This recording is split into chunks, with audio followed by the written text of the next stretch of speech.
Good morning everyone. आज 25 अगस्त 2020 के daily GK diary में आप लोगों का स्वागत है। देखिए, शुरू करते हैं कि आज के मुख्य प्रश्न कौन कौन से हैं। देखिए, वर्तमान में भारतीय संविधान में कितनी राजभाषाएं वर्णित है। भारतीय संविधान में वर्णित राजभाषा 24, 22, 14, 25।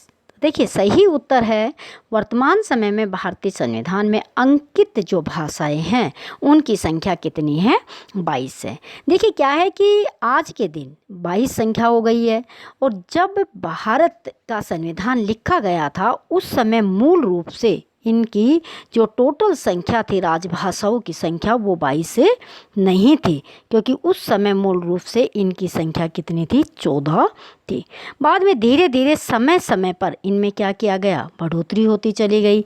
इनकी संख्या दिन प्रतिदिन क्या होती चली गई, बढ़ती चली गई। तो अब जो भाषाएं हैं उनको एक तरह से कहा जाए कि कई बार उनमें से कुछ भाषा आ गई है। बताइए, इनमें से 4 में से कौन सी राजभाषा संविधान में अंकित है या नहीं है। तो जैसे बंगाली है, बोडो है, संस्कृत, पंजाबी, उड़िया, नेपाली, मराठी, मणिपुरी, मलयालम, मैथिली, कोंकणी, कश्मीरी, कन्नड़, हिंदी, गुजराती, डोगरी, संथाली, सिंधी, तमिल, तेलुगु, उर्दू और असमिया।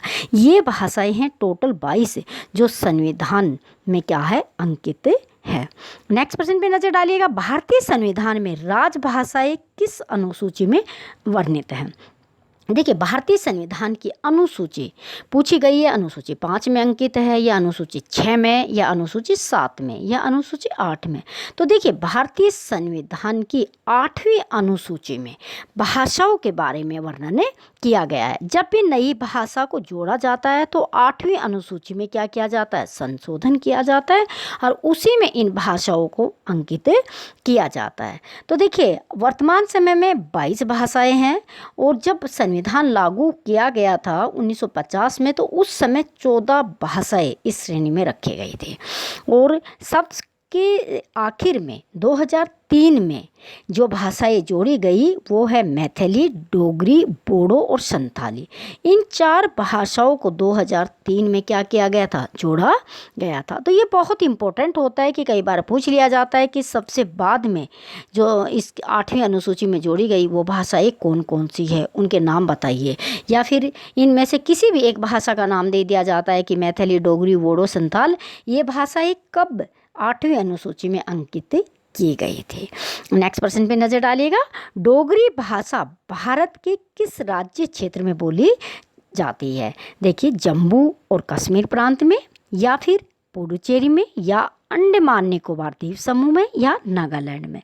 तो देखिए, डोगरी भाषा है वो बोली जाती है जम्मू कश्मीर प्रांत में बोली जाती है। जम्मू कश्मीर के बारे में पता है कि धारा 370 और 35A लागू थी, जिसको अभी क्या कर दिया गया है, वहाँ से समाप्त कर दिया गया है और राज्य का दर्जा जम्मू कश्मीर राज्य से क्या कर लिया गया है, छीन लिया गया है और वहाँ पे 2 केंद्र शासित प्रदेश बना दिए गए हैं। नेक्स्ट प्रश्न पे नज़र डालिएगा। सबसे छोटा ग्रह कौन सा है। तो बताइए, मंगल, शनि, बुध या नेपच्यून। तो सबसे छोटा ग्रह है वो है बुध। बुध ग्रह है वो सारे ग्रह से क्या है, सबसे छोटा है। तो सबसे बड़ा ग्रह कौन सा है, बृहस्पति, पृथ्वी, यूरेनस, शुक्र। तो सबसे बड़ा ग्रह है वो कौन सा है, बृहस्पति ग्रह। ये ग्रह कौन सा बड़ा कौन सा छोटा है ना, इन सब की सूची क्या है कि एक तरह से याद रख लेनी चाहिए, जो एग्जाम में कई बार क्या होते, रिपीट होते रहते हैं। और ये इन प्रश्नों की PDF आपको चाहिए तो आप मेरे टेलीग्राम को ज्वाइन कर लीजिएगा।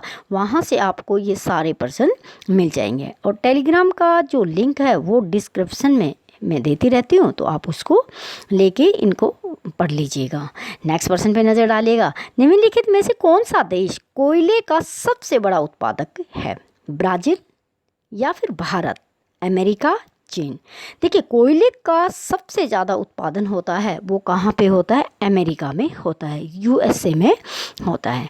नेक्स्ट प्रश्न देखिएगा। कवि कालिदास किसके राजकवि थे। यानी कि निम्नलिखित में से कौन से राजा के समय में उनके राज दरबार के कवि थे। चंद्रगुप्त मौर्य, समुद्रगुप्त, चंद्रगुप्त या कुमार गुप्त। तो देखिए, सही उत्तर है चंद्रगुप्त। इनके समय में ये क्या थे, इनके कवि थे। नेक्स्ट पर्सन पे नज़र डालिएगा, कार्यालय में मरने वाले पहले मुख्यमंत्री कौन से थे, यानी कि अपने ही कार्यालय में जिनका देहांत हुआ था देश के, वो कौन से मुख्यमंत्री है।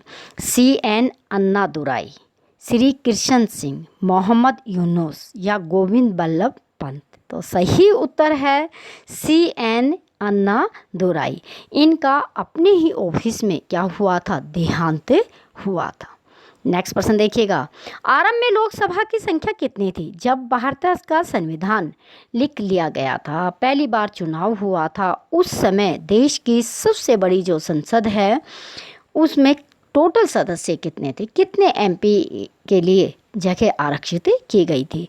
तो वो टोटल सदस्य थी, वो कितनी थी, 500, यानी कि 500 था। और अब कितनी हो गई है, अब 550, 550 हो गई है। और कभी स्थिति में अगर एंग्लो इंडियन जाति के सदस्य चुनकर नहीं आते तो 2 सदस्य राष्ट्रपति क्या कर सकता था, मनोनीत कर सकता था। नेक्स्ट पर्सन पे नज़र डालिएगा, नेक्स्ट पर्सन भी है और इस डायरी का अंतिम पर्सन भी है। राज्यसभा का सदस्य बनने के लिए आयु कितनी होनी चाहिए। तो देखिए, राज्यसभा का चुनाव लड़ने के लिए जो सदस्य होता है उसकी आयु कितनी होनी चाहिए, 30 वर्ष होनी चाहिए। और राज्यसभा का सदस्य प्रत्यक्ष तरीके से नहीं होता, चुनाव होता है वो अप्रत्यक्ष तरीके से होता है।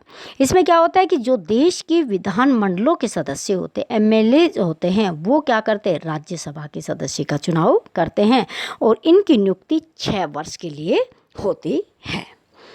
आज की डायरी में इतना ही।